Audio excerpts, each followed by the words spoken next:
అందరికీ నమస్కారం అండి.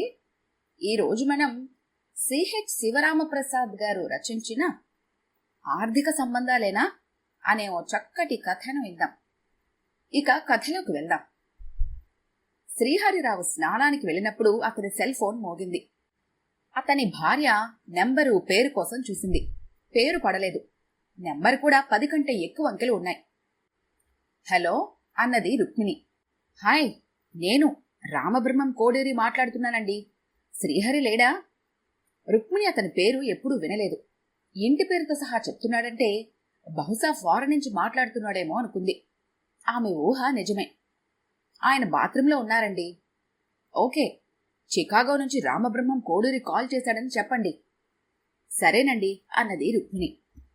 అబ్బో, రామబ్రహ్మం కాల్ చేశాడా?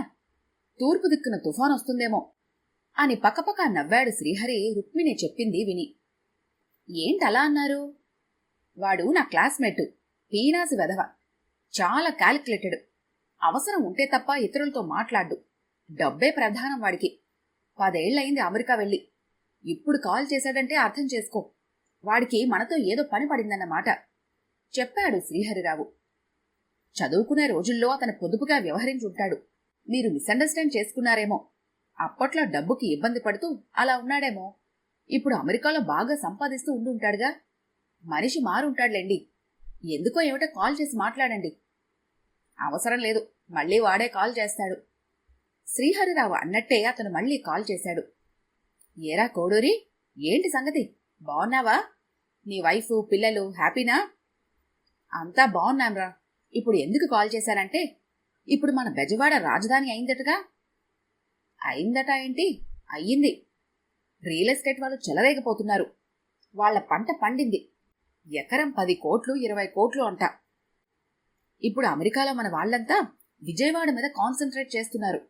అక్కడే భూములు కొందాం, పెట్టుబడులు పెడదాం అనుకుంటున్నారు. ఓకే, మనకి ఎకరాలొద్దు గాని అక్కడ ఏదైనా పాత ఇల్లు సెంటర్లో ఉంటే చూడు. 500-600 గజాలు కొంటాను. అపార్ట్మెంట్ కట్టించి పడేస్తే పిల్లలకుంటుంది, అద్దెలు వస్తూ ఉంటాయి. అదొక ఎసెట్ అవుతుంది. నిజమేరా, ఎట్లా అయినా నీ బుద్ధి పాదరసం మెచ్చుకున్నాడు శ్రీహరిరావు. మరీ అంత ఎత్తేకు. ఓకే, నువ్వు వెంటనే వచ్చాయి. విజయవాడలో నీకు సూపర్ ఎసెట్ అరేంజ్ చేస్తాను. నేనక్కడికొచ్చి ఎక్కువ రోజులు ఉండలేను కదరా. నువ్వు నా కోసం ల్యాండ్ చూసిపెట్టు. రేట్ అది మాట్లాడితే వెంటనే వస్తాను. అంతా రెడీగా ఉందిరా. వాట్? అవును, ఎవరిదో ఎందుకు, నాదే ఉందిరా. సూర్యారావుపేటలో కొత్తొంతెన దగ్గర 600 గజాల్లో పెంకుటిల్లు. పాతబడిందిలే, డిస్పోజ్ చేద్దాం అనుకుంటున్నాను. ఇంతలో నువ్వు కాల్ చేశావు. యు ఆర్ లక్కీ చెప్పాడు శ్రీహరిరావు. వెరీ గుడ్ రా Srihari, thank you very much. మరి రేటు సంగతి కూడా చెప్పాలి. రేటుదేముందిలే, మార్కెట్ రేట్ కంటే తక్కువే ఇవ్వు. మనం ఫ్రెండ్స్ కదా. సరేరా, అట్లాగే ఆ ఇల్లు పడగొట్టి అపార్ట్మెంట్ కట్టివ్వడానికి మంచి బిల్డర్ని కూడా మాట్లాడుంచు. అలాగే, ఇక్కడ చాలా మంది మన ఫ్రెండ్స్ ఉన్నారు రియల్ ఎస్టేట్ బిజినెస్లో. ఎవరో ఒకరికి అప్పచెబుదాం. సరే గాని నాకొక డౌట్ రా. ఏంటి? ఇప్పుడు బాగా డిమాండ్ వచ్చింది కదా, తాతల నాటి ఎసెట్ ఎందుకు అమ్ముకుంటున్నావు?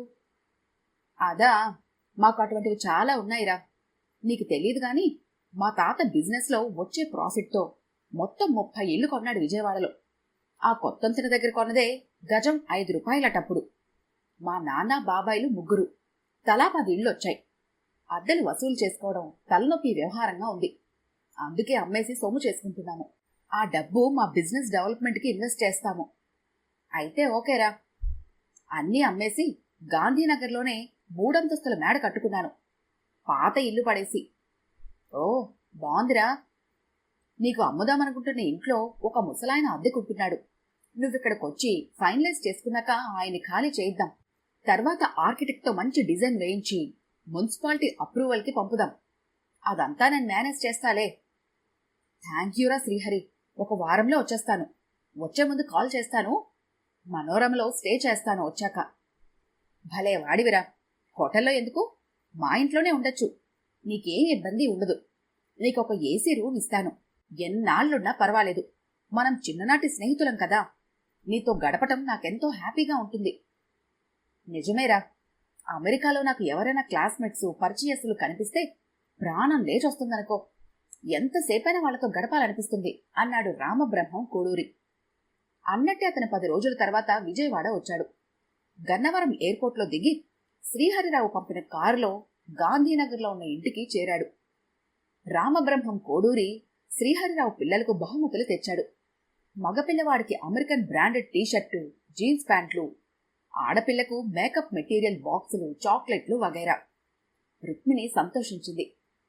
ఏమండి, మీ ఫ్రెండ్ని పీనాసి అన్నారుగా, పాపం పిల్లలకి మంచి గిఫ్టులు తెచ్చారు కదండి అన్నది. క్యాలిక్యులేటెడ్ అన్నానుగా, వాడు హోటల్లో ఉండే ఖర్చు తగ్గింది కదా. అదీకాక మనం అమ్ముదామనుకుంటున్న ఇంటి స్థలం రేటులో ఎటు మార్కెట్ రేట్ కంటే గజానికి 2000 తక్కువకిస్తాము. లక్షలు మిగులుతాయని వాడు అంచనా వేసుకుని ఉంటాడుగా అన్నాడు శ్రీహరిరావు నవ్వుతూ. మీరు మరీను అన్నది రుక్మిణి. ఆయన భర్త చెప్పినంత చెడ్డవాడేం కాదని ఆమె అభిప్రాయం. పొదుపుగా ఉండాలనుకోవడం మంచిదే కదా. మిత్రులిద్దరూ కాలేజీలో చదివినప్పటి సంగతులు నెమరు వేసుకున్నారు. అప్పటి ఫ్రెండ్స్లో ఎవరెవరు ఎక్కడెక్కడ ఉన్నారో మాట్లాడుకుంటూ ఆనందంగా గడిపారు. అప్పటి సంగతులు చెప్పుకుంటుంటే నా వయసు 10 ఏళ్లు తగ్గిపోయినట్టు, నా మనసు ఆ కాలంలోకి వెళ్లిపోయినట్టుగా అనిపిస్తోందిరా. ఐఎమ్ వెరీ హ్యాపీ, హుషారుగా అన్నాడు రామబ్రహ్మం కోడూరి.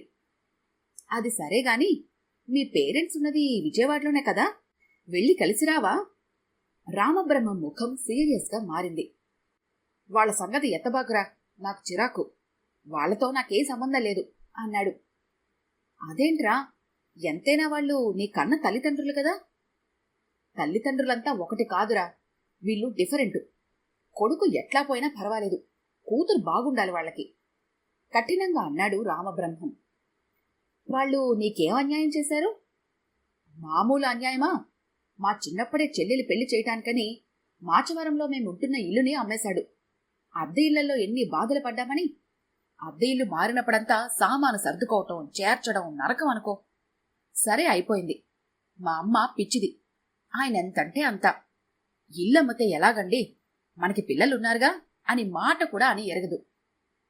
ఎలా అంటుంది లేరా, చెల్లెలి పెళ్లి చేయటం ఆయన బాధ్యత కదా. తల్లిదండ్రులు లేని పిల్ల, అటువంటి అప్పుడు మనకు తగిన సంబంధం చేసుకోవాలి. గొప్పగా కట్నం ఇచ్చి చేశాడు ఇల్లమ్మేసి. సరేరా, జరిగిపోయింది కదా, అదంతా మనసులో పెట్టుకుని వాళ్ళని దూరంగా పెట్టడం ఎందుకురా? అంతేనా? పెనమలూరులో రోడ్డు పక్కన 2 ఎకరాలు పేపర్లో చూశాను. ఎకరం 25 కోట్లంట. అవును, డిమాండ్ వచ్చింది. అవునా? అప్పట్లో అంటే 10 ఏళ్ల క్రితం. ఎప్పుడో ఫంక్షన్ హాల్ కట్టడానికి మంచి రేటు ఇస్తానని వచ్చాడంట. అంతే, అమ్మేశాడు మా నాన్న. ఆ డబ్బుతో మా చెల్లెలు పెళ్లి చేశాడు. భిలాయిలో ఇంజనీరు, గొప్ప సంబంధమని డబ్బంతా పెళ్లికి ఖర్చు చేశాడు. నేనెంత మొత్తుకున్నానో అమ్మద్దని. వింటేనా? శాడిస్ట్రా బాబు. పుట్టి పెరిగిన ఊళ్ళో గజం స్థలం లేకుండా చేశాడు. అందుకేరా వాళ్ళంటే నాకు మంట. వాళ్ల గురించి పట్టించుకోవటం మానేశాను. ఎందుకు పట్టించుకోవాలి? నా గురించి ఏమైనా ఆలోచించారా? ఎట్లా బతుకుతాడు వీడు అని ఆవేశంతో చెప్పాడు రామబ్రహ్మం. నిన్ను ఇంజనీరింగ్ చదివించారు కదరా, ఇంకేం పట్టించుకోవాలి? ఇప్పుడు హ్యాపీగా ఉన్నావు కదా అన్నాడు శ్రీహరిరావు. నా మొహం హ్యాపీ. చదివించగానే సరా, వెంటనే ఉద్యోగం వస్తుందా? మా మామ వాళ్ళు హైదరాబాద్లో ఉండబట్టి అక్కడ వాళ్ల కంపెనీలో ఉండి కంప్యూటర్ కోర్సులవి చేసి జాబ్ సంపాదించుకున్నాను. ఏ కష్టం పడకుండా మనిషి జీవితం ఉంటుందా? డబ్బులేని కష్టం వేరురా బాబు. గోల్డ్ స్పూన్ నోట్లో పెట్టుకుని పుట్టావు, నీకు అర్థం కాదు. దేన్నైనా భరించచ్చుగాని దరిద్రాన్ని భరించడం నరకం. ఒట్టి డిగ్రీ చేతిలో పెట్టి పంపించేస్తే నేను ఎట్లా బ్రతుకుతానని మా నాన్నకి ఆలోచన లేదు. ఉక్రోషంతో అన్నాడు రామబ్రహ్మం. నీ బాధ నాకు అర్థమైంది. ఎంతైనా కన్న తల్లిదండ్రుల్ని ఏమాత్రం పట్టించుకోకుండా ఉండటం, ఎట్లా గడుపుతారని ఆలోచించకపోవటం భావ్యం కాదు చెప్పాడు శ్రీహరిరావు. ఇప్పుడేమైంది లేరా, ఆయనకు పెన్షన్ వస్తుంది. ఆయన పోతే ఆమెకు ఫ్యామిలీ పెన్షన్ వస్తుంది. ఏం బాధలేదులే సీరియస్గా చెప్పాడు రామబ్రహ్మం కోడూరి. ఏం పెన్షన్లే, మందులు మాకులకే సరిపోతుంది అని ఊరుకున్నాడు. ఇక శ్రీహరిరావు ఆ సంగతులేమీ ఎత్తలేదు. కొత్త వంతెన దగ్గర పెంకుటిల్లు తాలూకు డాక్యుమెంట్లు జిరాక్సుల కాపీలు తీసి రామబ్రహ్మం కోడూరికిచ్చాడు శ్రీహరిరావు. రిజిస్టర్ ఆఫీస్ నుంచి ఐసీ తెప్పించాడు. ఈస్ట్ ఫేస్ ఇల్లురా, వాస్తు ప్రకారం మంచిదని చాలా మంది అన్నారు. అందుకే ఎందరడిగినా అమ్మలేదు అప్పట్లో. బట్ ఇప్పుడు రాజధాని డిమాండ్ రేట్లు పెరిగాయని సేల్ చేస్తున్నాను అన్నాడు శ్రీహరిరావు. రామబ్రహ్మం కోడూరి చాలా సంతోషించాడు. ఎంత తొందరలో ఆ ఇల్లు స్వాధీనం చేసుకుని వెళ్లిపోదామా అనుకున్నాడు. ఆ ఇంట్లో ముసలాయనకు వేరే అద్దె ఇల్లు దొరకడం లేదురా, ఎప్పటినుంచో ఉంటున్నాడు. ఖాళీ చేస్తానని అన్నాడు. పాపం తిరుగుతూనే ఉన్నాడు. ఆయన ఖాళీ చేయగానే నీకు హ్యాండ్ ఓవర్ చేస్తాను అన్నాడు శ్రీహరిరావు. అయితే అదే జరగటం లేదు. మా అద్దెకుంటున్న ఆయన ఖాళీ చేయటం లేదని చెప్తూ వస్తున్నాడు శ్రీహరిరావు. రామబ్రహ్మానికి బోర్గా ఉంది ఖాళీగా కూర్చోటం. సరేరా, ఆయన ఎప్పుడు ఖాళీ చేస్తే అప్పుడు బిల్డర్కి హ్యాండ్ ఓవర్ చెయ్యి. ఈలోగా రిజిస్ట్రేషన్ పూర్తి చేద్దాం. ప్లాన్ అప్రూవల్ అదంతా నువ్వు చూసుకో, నేను వెళ్ళిపోతాను అన్నాడు రామబ్రహ్మం కోడూరి. అందుకు శ్రీహరిరావు ఒప్పుకున్నాడు. సరేరా, అలాగే చేద్దాం.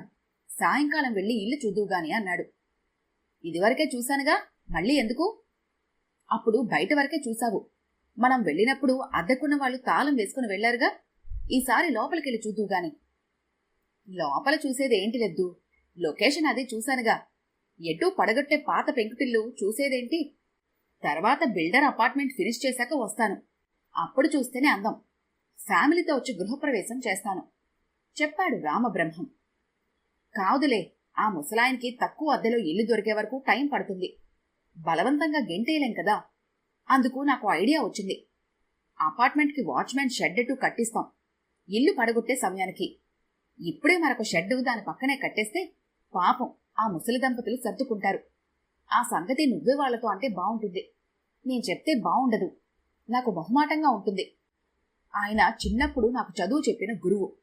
నేను వద్దన్నా ఏదో నామకహ అద్దంటూ ఇంటికి తెచ్చిస్తూ ఉంటాడు. నీకైతే మొహమాటం ఉండదు. ఇక నుంచి నువ్వే కదా ఓనరు అన్నాడు శ్రీహరిరావు. సరే పద, వాళ్లతో నాకే మొహమాటం. షెడ్లో ఉండటానికి ఒప్పుకోనంటే ఖాళీ చేసి పొమ్మంటాను అన్నాడు రామబ్రహ్మం. అది సంధ్యా సమయం. ఆ పెంకుటిల్లు ముందు కారు ఆగింది. మిత్రులిద్దరూ కారు దిగారు. శ్రీహరిరావు సింహద్వారం తలుపు తట్టాడు. కాసేపటికి తలుపులు తెరుచుకున్నాయి. ఆ ముసలాయన ఇద్దరిని తేరిపారా చూశాడు. ఆయనెవరో కాదు, రామబ్రహ్మం కోడూరి తండ్రి. రామబ్రహ్మం కోడూరి తండ్రి వైపు బిత్తర చూపులు చూశాడు. ఎవరండి వచ్చింది అంటూ ఇంట్లో నుంచి వచ్చింది ఆమె, రామబ్రహ్మం కన్న తల్లి. శ్రీహరిరావు రామబ్రహ్మం ముఖంలోకి చూశాడు.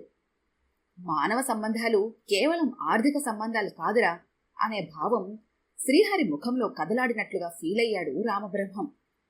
శ్రీహరిరావు తన తండ్రికి ఏమవుతాడని, తన తండ్రి శ్రీహరిరావుకి ఏమిచ్చాడని, ఒకప్పుడు తనకు కేవలం చదువు చెప్పిన గురువు అన్న గౌరవంతో తన ఇంటికి అద్దె కూడా అడగకుండా వారిని తన ఇంట్లో ఉండనిచ్చాడు.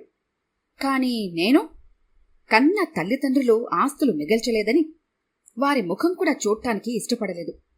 తల్లిదండ్రుల బంధాన్ని కూడా ఆర్థిక సంబంధం కింద జమకట్టిన తాను అమెరికాలో ఉద్యోగం చేస్తున్నా ఎంత హీనమైన బ్రతుకు బ్రతుకుతున్నాడో అర్థం చేసుకున్నాడు రామబ్రహ్మం. ఈ మార్పు రామబ్రహ్మంలో శాశ్వతంగా ఉండాలని ఆశిద్దాం. ఈ కథ గనుక మీకు నచ్చినట్లయితే లైక్ చేయండి, షేర్ చేయండి. మరిన్ని ఇంట్రెస్టింగ్ కథల కోసం మా ఛానల్ని తప్పకుండా సబ్స్క్రైబ్ చేసుకోండి.